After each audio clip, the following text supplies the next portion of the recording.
Comes to Kevin Stefanski in the play calling, because we obviously saw defenses be on their toes in 2020 constantly with Stefanski and his play calling, but it feels like this past year that it almost kind of took a step back. It feels like, at least just from where I was sitting. So, I also, between that and then some of the injury management, do you have any kind of concern when it comes to Kevin Stefanski also heading into 2022 as well? Yes, I do. Recognizing Kevin Stefanski is an incredibly bright human being, as a human and then as a head coach too. The Ivy League educated. I mean, I could sit in a room with Kevin Stefanski for 3 hours and he wouldn't learn one thing from me, and my head would explode because of the knowledge that he would have. Well, you know what? It's not Kevin Stefanski vis-a-vis the general public or a member of the media or what have you.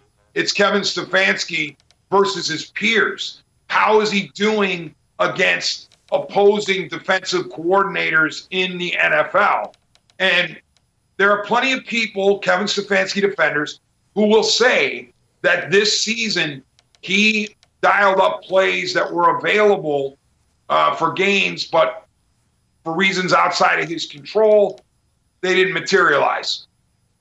One perfect example would be Baker not seeing the field properly. They do the still shot, the freeze frame, and you can see receivers open, and he's not throwing it. So there are defenders of Stefanski that way. I wish he would offload the play calling to Alex Van Pelt. I don't think it's an admission of not guilt, but admission of defeat, acknowledgement of defeat. I think what he's saying is, I need to oversee the game day operation from stem to stern. I need to oversee the offense, the defense, and the special teams.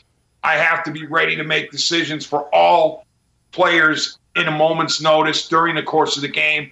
I can't get bogged down with the play calling. I know he's an extremely confident guy, and he's going to continue to call the plays. He's not going to care what I think.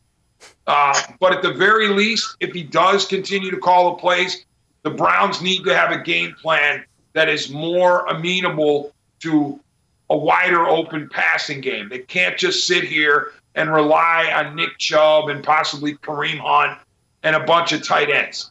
They have to be able to make explosive plays with their wide receivers.